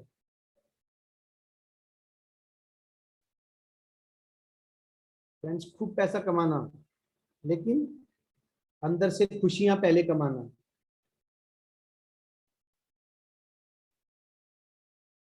खूब पैसा है, दुखी हो, मजा नहीं है। पैसा गुजारे लायक है, लेकिन बहुत खुश है, अंदर से खुशी निकल रही है, यार यही तो लाइफ है। और पैसा भी है और खुशी भी है, मैं ये चाहता हूं। ओके, आज के लिए ये हमारा सेशन कंप्लीट। अब आप अनम्यूट हो जाइए। लेकिन ये जो बाद की बातें मैंने बताई हैं, ये पहले वाले सेशन से भी इंपॉर्टेंट है, पहले वाले सेशन से भी इंपॉर्टेंट है, यानी कि जो हमारी 32 एंट्रीज हैं उनसे भी इंपॉर्टेंट है। ओके, चलो अब हम बातें करते हैं। एक सवाल पूछूं? जी बताइए। बोलो, आप सवाल बहुत पूछती हो। नहीं नहीं नहीं, मुझे देखो, मैं सच बताता हूँ, you are very beautiful soul. और मैं मेरे जीवन में बहुत सारे अच्छे अच्छे लोग हैं और ऐसे मतलब ऐसे एक्सप्लेन भी नहीं कर सकता कि मेरी खुशी का सबसे बड़ा रीजन यही है कि मेरे से कनेक्ट जो लोग हो रहे हैं वो बहुत अच्छे हैं। जी। अब बात उनसे बातें करना भी अच्छा लगता है। जी बताइए। मैं ना पीछे एक घर में विजिट किया तो उनकी एक एंट्री जो है वो E8 नहीं, हाँ E8 और N1 में थी। जी हाफ हाफ आ रही थी। तो हमें क्या करना चाहिए उस केस में जहां पे दो इकट्ठे डोर जो है, दो एंट्रीज पे, दो पदों पे खुल रहे हैं? E8 and N1। एक मिनट। हाँ जी। देखो E8 के नॉर्थ साथ ईस्ट N1 की नहीं हो सकता, S1 हो सकता है। E8S1 हो सकता है। एस नहीं, देखो नॉर्थ ईस्ट की एंट्री है, N8 और E1 की एंट्री है। ओके N8 E8 बोल गए थे आप, सॉरी। ठीक है, तो जो N8 और E1 की एंट्री। मान लो वो एंट्री 4 फीट है और उसमें से 1 फीट आ गया आपका E1 और बाकी की 3 फीट रहेगी E8 या वाइस वर्सा भी हो सकता है, सॉरी N8। मतलब N8 का केवल 1 फीट रह गया, E1 के 3 फीट चले गए, ऐसा भी हो सकता है। किसी भी सिचुएशन में एक चीज का ध्यान रखना है, E8 की रेमेडी नहीं करनी, केवल E1 को काट दो। अच्छा, हाफ ऑफ द डोर हम काट सकते हैं? आधा डोर काट सकते हैं हम। ठीक ठीक है। ठीक है, आधे डोर की रेमेडी कर सकते हैं, बट वहां पे पिरामिड की रेमेडी नहीं होगी, वहां पे केवल स्ट्रिप वाली रेमेडी जाएगी। जी बताइए, और किसी को पूछना कुछ? सर मेन इन्होंने मतलब कहा अभी बोलिए मैम, बोलिए। राहुल जी आप बताइए। नहीं मैम बोलिए। करुणा जी एक सेकंड। हाँ राहुल जी बताइए। नहीं सर, आप बोलिए प्लीज। सर ये एंट्री कौन सी लेते हैं, जो एक बाहर गेट होता है वो ले, या अंदर आके जो छोटा दरवाजा होता है वो ले? ओके, आपने पूछा कि एंट्रीज कौन सी लेंगे। देखो दो चीजें होती हैं, एक होता है वास्तु, यानी कि प्लॉट को वास्तु बोलते हैं, हाँ सर। एक होता है भवन। भवन यानी कि कंस्ट्रक्टेड एरिया। दिल्ली में तो मैक्सिमम, सारे तो नहीं लेकिन मैक्सिमम प्लॉट भी वही है और कंस्ट्रक्टेड एरिया भी पूरा, क्योंकि 100% कवर है। लेकिन बड़े शहरों में या बड़े प्लॉट में देखा गया कि प्लॉट बहुत बड़ा है, उसका कंस्ट्रक्शन 60% 70% किया गया है। तो उस केस में एक मेन एंट्री होती है जो बड़ा गेट लगा होता है, जो कि वास्तु का गेट है, और एक एंट्री होती है हमारी भवन की, यानी कि कंस्ट्रक्टेड एरिया की। तो इसमें दोनों की दोनों एंट्री इंपॉर्टेंट है। और जो मतलब ये मतलब होते हैं जो पूरा मतलब छोटे प्लॉट, उनके लिए कौन सी लेंगे सर? उनमें तो एक ही एंट्री होती है, वही मेन एंट्री, वही भवन की एंट्री, यानी कि घर में घुसते ही ड्राइंग रूम में घुस गई। ओके, जैसे घर है ना जिनमें पहले गाड़ी का बना देते हैं, उसी हाँ वही हाँ, वही से आना और वहीं से गाड़ी। दोनों एंट्री मैटर करेंगी। स्टेयर्स के नीचे, यानी कि मेन एंट्री प्लॉट की भी इतनी इंपॉर्टेंट है, और जो आपके भवन के अंदर एंट्री है वो भी इतनी इंपॉर्टेंट है। अगर दोनों गलत है तो रेमेडी पार्ट पे जाएंगी, एक गलत है तो एक रेमेडी पार्ट पे जाएगी। ये जब मैप बनाएंगे उसमें आपको बनाना सिखाऊंगा। और जो बोलते हैं कि सर W1 का और S8 की रेमेडी भी नहीं है एंट्रेंस की? W1 और S8 की रेमेडी कम से कम की जाए, क्योंकि रेमेडी तो हम करते हैं लेकिन असर कम आते हैं। फिर भी मैं रेमेडी बताऊंगा, यानी कि जहां पॉसिबिलिटीज नहीं है, केवल एक वही दिशा है जहां से एंट्री हो सकती है, तो हम कुछ तो करें। जहां 100% नेगेटिव है उसको उठा के 0 पे चले आए, ना फायदा ना नुकसान। वो रेमेडीज के टाइम पे बताएंगे हम।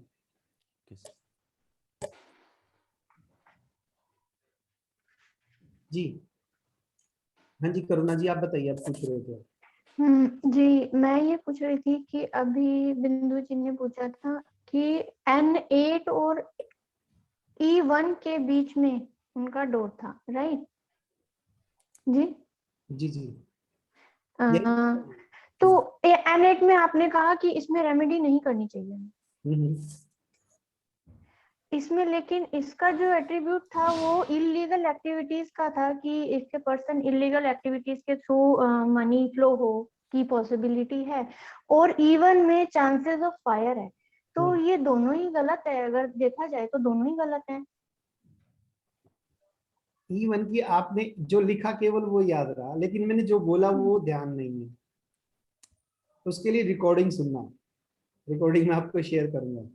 इसमें मैंने ये कहा था कि E8 और N5 ये दो एंट्री हैं, ये खोलनी नहीं है, लेकिन है तो बंद नहीं करनी है। रीजन कि N5 में तो ये था कि फादर और सन के रिलेशन थोड़े से गड़बड़ हो सकते हैं। Yes yes. और N8 में मैंने कहा था कि सोर्स ऑफ इनकम कई बार इलीगल तरीके से आ जाते हैं। Source of income sometime. अब मान लो आप वास्तु करने गए और आपने N8 की एंट्री कर दी बंद, तो उस बेचारे की तो आजीविका ही बंद हो गई। अगर किसी की अर्निंग बंद हो गई, आपको बुलाया तो आप कैसे वास्तु कंसल्टेंट है उसकी, तो यार सोर्स ऑफ इनकम बंद कर दिया आपने तो, राइट है ना। और ये विषय थोड़ा सा, चलो इसमें एक लास्ट वो डालता हूँ। करना जी, जीवन में गलत और सही। सर आपकी आवाज नहीं आ रही है अंदर। मैं म्यूट हूँ। आ रही है वैसे, इधर तो आ रही है। ओके राहुल जी, आप अपने एंड पे चेक करेंगे क्योंकि दूसरे पार्टिसिपेंट कह रहे हैं कि वो आ रही है वहां पे आवाज। अब आ गई Rahul ji? Am I Audible?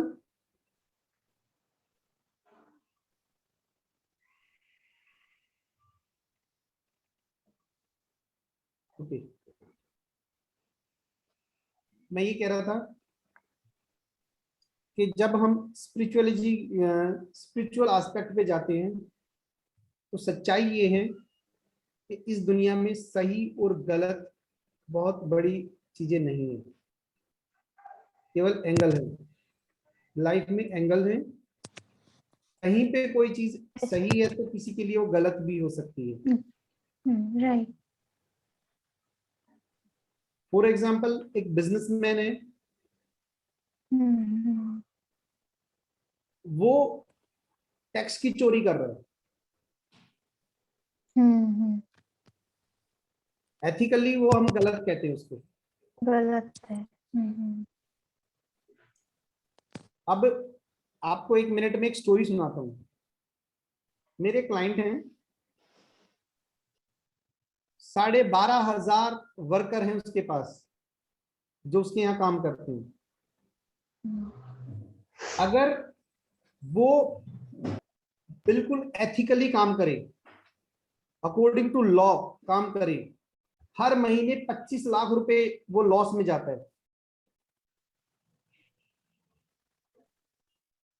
उसने उस लॉस को बचाने के लिए, क्योंकि वो ये कहता है कि यार जब मैं कुछ भी नहीं था तो ये लोग मेरे से जुड़े थे, आज मेरा बहुत बड़ा एम्पायर खड़ा हो गया, लेकिन सिचुएशन ऐसी आ गई कि मैं हर महीने लॉस में जा रहा हूं।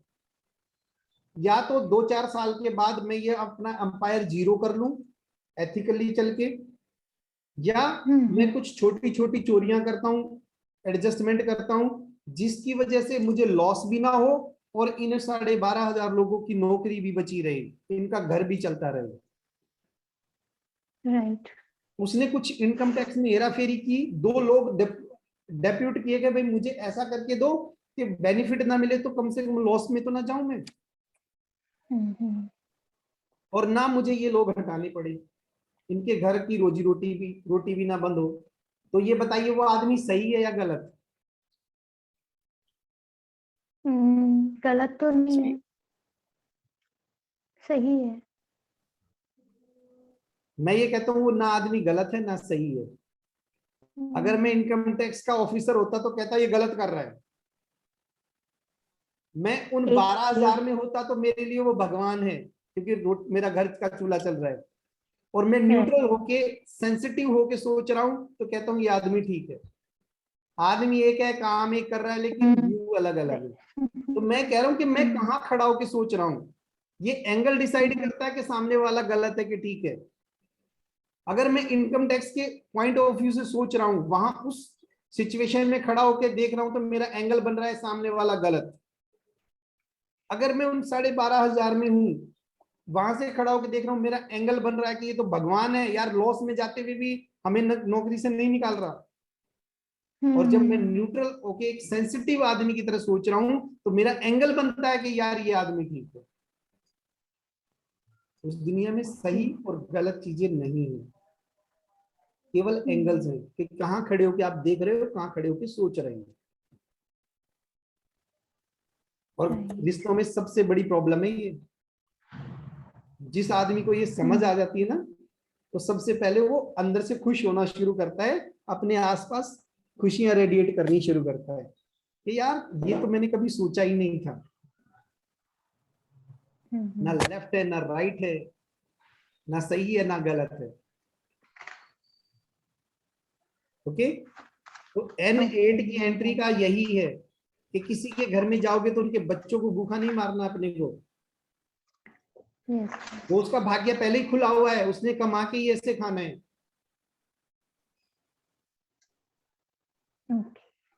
और कितनी सारी देखो, ये विषय ना बहुत लंबा चला जाएगा। कितने सारे ऐसे काम है जो इलीगल है। फॉर एग्जाम्पल, इलीगल नहीं कहूंगा मैं, बल्कि यूं कहूंगा कि एथिकली ठीक नहीं लगते। जैसे कोई नॉन वेज का काम कर रहा है, वो रोज मुर्गे काटता है, पर वो गलत है, सही किसी है? दूसरे के लिए ठीक है। नहीं, गलत है या ठीक है? मैं नॉन वेज नहीं खाता, मेरे लिए तो इतना घटिया ना यार, ये क्या कर रहा है, बट उसके बच्चे रोटी खा रहे हैं उससे, उसका काम है। एक प्रोस्टिट्यूट है, कितना मतलब आदमी सोच भी नहीं सकता, बट उसके बच्चे रोटी खा रहे हैं उससे। बिल्कुल। ऐसे कितने एग्जाम्पल हैं, हम अपनी सोच की वजह से उसको सही या गलत बोल देते हैं, क्योंकि हमारे फ्रेम में नहीं बैठ रहा, हमारी सोच के फ्रेम में नहीं बैठ रहा। कितने ऐसे रिश्ते हैं जहां पार्टनर का दम घुट रहा है, क्योंकि वो सेपरेट नहीं हो सकते, उसी दम घोटू माहौल में रहते हैं। अगर मन कहीं और लगता है, तभी एक सही गलत नैतिक अनैतिक चीजें खड़ी हो जाती हैं। लेकिन एक इंसान के पार्ट में देखो आप सोच के, कि एक इंसान उसकी फीलिंग्स है, या तो केवल ये कि अग्नि के 7 चक्कर लगा दिए और सामने वाला भी कुछ नहीं मान रहा, मैं भी कुछ नहीं मान रहा, और लाइफ चल रही है, दम घुट रहा है। और दूसरी तरफ वो अपना जीवन खिल सकता है वहां पे। तो नैतिक अनैतिक, सही गलत, लेफ्ट राइट, ये सब एंगल्स हैं। जीवन किस तरीके से ज्यादा आप खुशी रेडिएट कर सकते हो, इंपॉर्टेंट ये है। खुश रहना सबसे इंपॉर्टेंट है कि आप खुश रह सकते हो या नहीं। सबसे इंपॉर्टेंट लाइफ का बड़ा पर्पस मैंने बताया, 2 ही पर्पस है बस, इसके अलावा सब ड्रामे हैं। एक ही पर्पस, पहला पर्पस भगवान का, जिसने हमें यहाँ सेवा करने के लिए भेजा है। दूसरा पर्पस हमारा, वो सेवा करते हुए क्या हम खुश हैं, क्या हम दूसरों को खुशी दे पाते हैं। बाकी तो पैसा ये वो पता नहीं क्या क्या लाइफ में इन्वॉल्व है।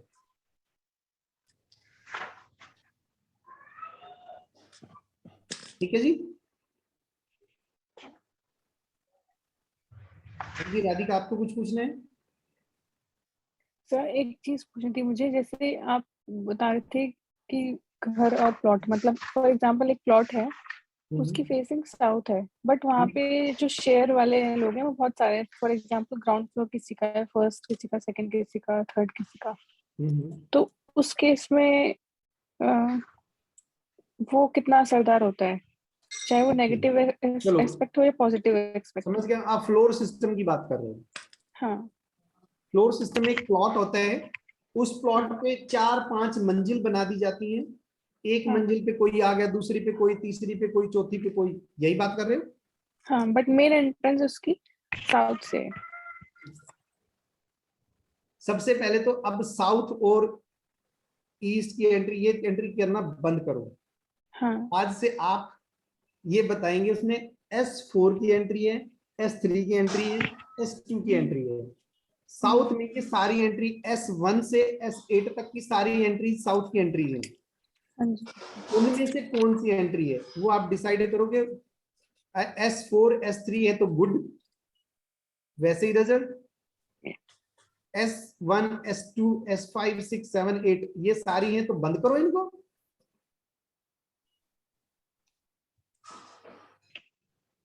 दूसरी चीज, अगर मान लो आप फर्स्ट फ्लोर पर हो,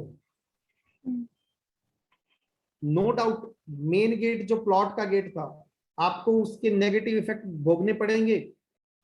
या तो उसको भी रेमेडी करो, और आपको जिस फ्लोर पे आप रह रहे हो, जिस फ्लोर पे आप रह रहे हो वो फ्लोर आपका वास्तु है, उस फ्लोर को अपना वास्तु मान के उसकी रेमेडी कर दो सारी। सेकंड पे रह रहे हो तो ग्राउंड फर्स्ट कोई आपका मैटर नहीं है, क्योंकि वहां कुछ नहीं कर सकते, आप अपने की रेमेडी करो। अगर आप टॉप फ्लोर पे रह रहे हो तो उसके नीचे वाले में आप कुछ नहीं कर सकते, आप अपने की रेमेडी करो और उसी से रिजल्ट मिलेंगे आपको। ठीक।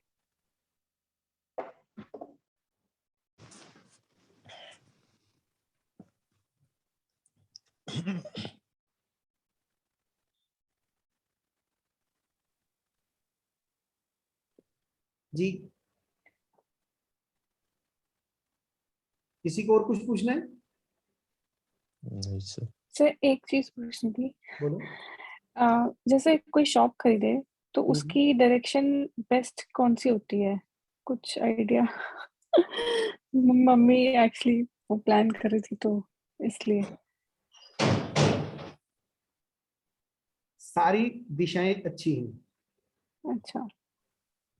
कौन सी दिशा आपके प्रोफेशन के हिसाब से अच्छी है ये डिसाइड करता है। अच्छा। उसमें काम क्या करना है ये डिसाइड करना है। एक काम, वही दुकान है, मान लो कोई ईस्ट फेसिंग दुकान है, उसमें एक प्रोफेशन चलेगा दूसरा नहीं चलेगा, ऐसा हो सकता है ना। तो ये जो फेसिंग है ये डिसाइड करता है कि उसमें एक्टिविटी क्या है, उस शॉप की एक्टिविटी क्या है। ठीक है। जैसे इन जनरल नॉर्थ फेसिंग बहुत अच्छी मानी जाती है दुकानें, बट नॉर्थ फेसिंग में अगर आपने बिल्डिंग मटेरियल का, आयरन का, इन चीजों का काम करना शुरू कर दिया, जरूरी नहीं कि वो चले। आपने साउथ फेसिंग में कोई पानी का काम शुरू कर दिया, साउथ फेसिंग शॉप है क्योंकि साउथ में तो फायर है, और वाटर रिलेटेड काम शुरू कर दिया। एलिमेंट डिसाइड करता है कि कौन सी डायरेक्शन में है। बहुत सारी चीजें, बिल्कुल।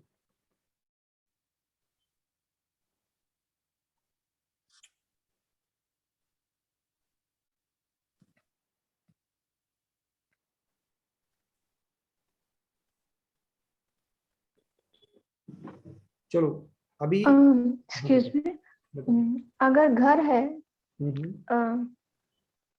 वर्क प्लेस पे तो प्रोफेशन, वर्क प्लेस पे जो काम है, नेचर ऑफ वर्क और डायरेक्शन डिपेंड करता है। बट घर में सबसे बेस्ट एंट्री क्या होगी, या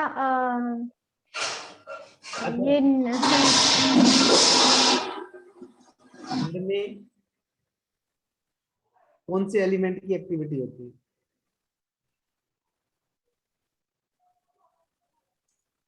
घर में तो मेनली रिलेशंस होते हैं। हेल्थ नहीं होती? हेल्थ भी होती है, फिर तो सारी चीजें आ जाती है। बस। एजुकेशन भी। हाँ, यही मैं कर रहा हूँ। घर घर है, वहां किसी एक एलिमेंट, ऐसा नहीं कि आपके घर में कोई और एक्टिविटी है, राधिका के घर में कोई और एक्टिविटी है, राहुल के में और है, बिंदु के में और है, ऋषिका के में और है, मेरे में और है। सबके घर तो घर है। ओके, तो सबके घरों में एक जैसी एक्टिविटी है, तो घर की कोई भी फेसिंग होगी चलेगा, बस घर को हमेशा वास्तु के कंप्लाइन ही बनाना चाहिए, वास्तु के अनुसार ही होना चाहिए। ओके, ठीक है,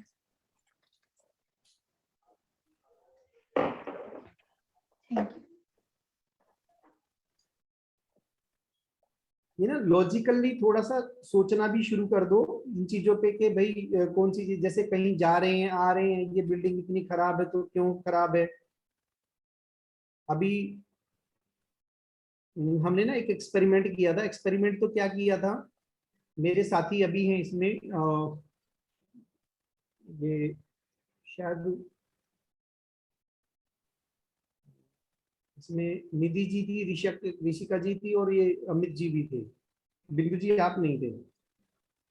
हमारे एक मेरे गुरु जी जिनसे मैंने वास्तु सीखा था, बहुत सारे लोग हैं जिनसे सीखा हुआ है, बहुत सारे, तो उनमें से एक का चर्चा कर रहा हूँ। नरेन उमरीकर हैं, तो नरेन उमरीकर जी पुणे में रहते हैं, वो यहाँ आए, मैंने उनको इनवाइट किया और कि आप अपने ज्ञान का हमें भी थोड़ा सा दर्शन दें। उसके बाद हम ना घूमने गए थे, यानी कि कुछ ऐसे पॉइंट्स जहां पे वास्तु का सीधा सीधा असर दिखे। तो मधुबन चौक से रोहिणी की तरफ आते हुए एक पूरी लाइन है जिसमें कुछ शॉप्स हैं, कुछ बिल्डिंग्स हैं, उजाड़ है, बहुत खराब सिचुएशन में। मेरे आज तक समझ में नहीं आई, प्राइम लोकेशन की बिल्डिंग्स होते हुए भी वो कितनी खराब थी। मैं खुद वास्तु कंसल्टेंट था, मुझे पता था कि यहाँ प्रॉब्लम है, बट क्या प्रॉब्लम है, मैं उनको लेके गया और ये हमारे सारे साथी थे वहां पे। निधि जी अनम्यूट करो और जरा सामने आओ, बताओ क्या हुआ था वहां। ये आप लोगों के लिए भी है, ऐसे हम भी करेंगे ऐसी विजिट्स। निधि जी। हाँ जी, हाँ जी, हाँ जी, एक second, give me a second. Okay, आप कहाँ पर हैं? मैं वापस आ गई घर। ओके, चलो, आप पीछे शीशा दिख रहा है आपका। हाँ जी।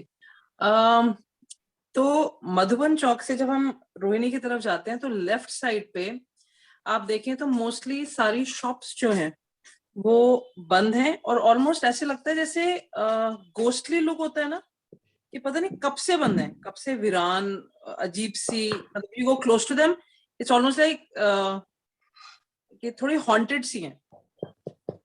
और वो क्यों है, बिकॉज वो तो कहने को प्राइम लोकेशन है, मेन रोड है, कुछ देर के बाद सारी दुकानें चल रही हैं, बट एक पर्टिकुलर सेगमेंट है जहां पे गड़बड़ है, उसके बाद फिर दुकानें हैं जो ठीक हैं, बट कुछ में गड़बड़। ये था ना जी, बिल्कुल यही था। ऐसा क्यों था, रीजन?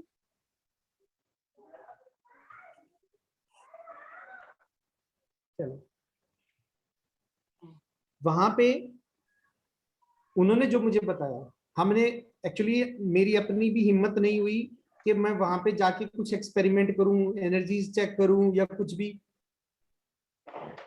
क्योंकि एक लेवल, मान लो मेरी जितनी पावर है, सामने वाला अगर उससे ज्यादा पावर की कोई एनर्जी मिल गई तो मुझे ओवरकम कर लेगी। इसीलिए मैं उनको लेके गया, तो उन्होंने भी एनर्जी तो चेक नहीं की, लेकिन उसको उन्होंने देखते ही एक ही बात कही कि यहाँ पे किसी समय या तो कोई बहुत बड़ी लड़ाई हुई होगी, युद्ध जैसे होते हैं, और बहुत सारे लोग, खून बहा होगा, मरे होंगे, कुछ हिंसा हुई होगी, या कोई बड़ा कांड हुआ है यहाँ पे, जैसे एक बस जा रही है, बस में आग लगी, 20 लोग वहीं जल के मर गए, ऐसी भी कुछ हो सकता है ना, होते हैं, अक्सर देखते हैं, पहाड़ पे बस जा रही है, गए जितने लोग थे सब खत्म, एरोप्लेन क्रैश हुआ, खत्म। तो इस तरह की जिस जगह पे ये घटनाएं घटती हैं वो जगह अक्सर हॉन्टेड हो जाती है। और वो एरिया टोटली वही था, पूरा एक पैच था, कुछ मीटर का, कुछ 100 मीटर का, उसमें है ही नहीं। कभी आते जाते देखना आप मधुबन चौक से। तो वास्तु बहुत गहरा विषय है और दिशाएं मैटर करती हैं, वास्तु के अनुसार घर भी मैटर करता है। लेकिन वास्तु में हम सीखेंगे कि जिस प्लॉट को हम खरीद रहे हैं उस प्लॉट की मिट्टी भी चेक करनी होती है, उस प्लॉट की एनर्जी भी चेक करनी होती है, कहीं इसके अंदर कुछ दबा तो नहीं है। आपको वास्तु में सिखाया जाएगा डाउजिंग से कैसे पता चले कि इसके अंदर हड्डियां हैं, बाल है, कुछ राख है, कुछ ऐसा अनवांटेड एलिमेंट तो नहीं है कि घर बना दिया उसके बाद भी बिल्डिंग बनने के बाद भी वो प्रॉब्लम कर गई। एक एग्जांपल मैं और देता हूं, यहाँ ना डी मॉल है, रोहिणी वेस्ट मेट्रो स्टेशन पे डी मॉल, मेन रोड पे, बाकी मॉल उसके पीछे हैं सब। और डी मॉल में आप चले जाओ तो सांस लेना मुश्किल है। सबसे पहली बिल्डिंग बनी थी आज से लगभग 15 साल पहले, वो आज से 15 साल पहले बनी थी, 15 के भी ज्यादा ही हो गए यार, 13 साल तो मेरे को हो गए वास्तु करते हुए, उससे भी पहले की बात है। और वो बिल्डिंग आज भी 20% ऑक्युपाइड नहीं है। उसके अंदर जाओगे तो बिल्कुल ऐसे जकड़ जाओगे एनर्जी में। उसका वास्तु देखना कितना खराब। उसके जस्ट पीछे रोहिणी सिटी सेंटर बनाया गया, रोहिणी सिटी सेंटर, जिसमें वो है कौन सा मॉल है, नीचे जमीन में बेसमेंट पे वो है, शायद वहां पे शॉप स्टॉप है। हाँ, तो उसने क्या, स्टॉप तो वो हॉल उसमें है क्राउन प्लाजा में, बिग बाजार है वहां पे, बिग बाजार। एग्जैक्टली। जब हम उसको ढूंढते हुए, क्योंकि उस एरिया को हमने पूरे सबने साथ मिलकर एक्सप्लोर किया था कि ऐसा क्यों कि मेन रोड की प्रॉपर्टी नहीं चल रही है, पहले की है वो शानदार है, लेकिन उसके पीछे एक मॉल जिसकी ऑफलाइन एंट्री है, जिस मॉल में जाने का रास्ता भी घूम के जाते हैं लोग, लेकिन वहीं जाना पसंद करते हैं। जब हम ये सब सारे एक्सपेरिमेंट कर रहे थे, ढूंढ रहे थे, मधुबन चौक वाला गए, एक और बिल्डिंग बीच में रुक गई, सैकड़ों करोड़ रुपए की प्रॉपर्टी बीच में रुकी पड़ी है। डी मॉल देखा और वो रोहिणी सिटी सेंटर देखा। जब सिटी सेंटर के अंदर गए तो वास्तु का सबसे बड़ा इफेक्ट हमें वहां दिखा कि उन्होंने 0 डिग्री पे उस प्लॉट को अलाइन कर दिया, अपनी खुद की जगह छोड़ दी। शॉपिंग मॉल जहां पे एक दुकान 50 लाख रुपए से शुरू होती है और उसने 10 दुकानों की जगह छोड़ दी, करोड़ों रुपए की जगह, केवल किस लिए कि उस सिटी सेंटर का अलाइनमेंट प्रॉपर वास्तु के अकॉर्डिंग हो, और रिजल्ट उसके सामने थे। ऋषिका बताओ, आप थे ना उसमें, उस विजिट में?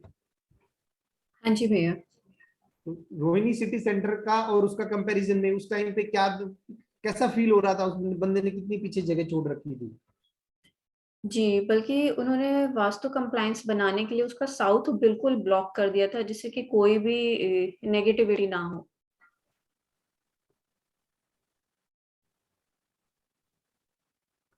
उस हाँ बताओ।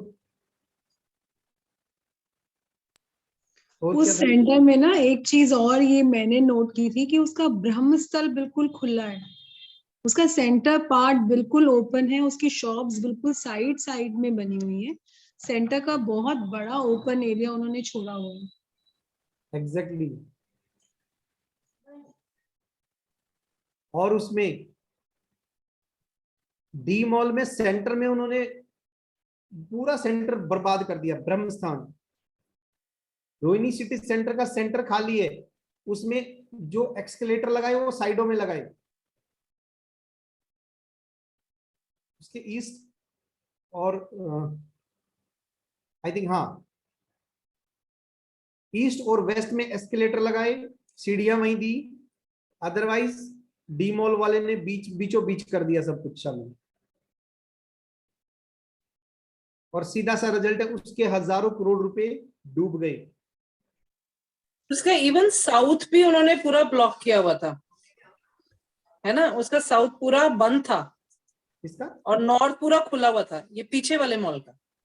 हाँ जो चल रहा था जो एनर्जीज का जो बैलेंस करना हम सीखेंगे, ये लाइव एग्जांपल की बात कर रहा हूं मैं, और हम इस कोर्स को करते हुए ऐसे बहुत सारे एग्जांपल देखेंगे, करेंगे भी, जाएंगे भी।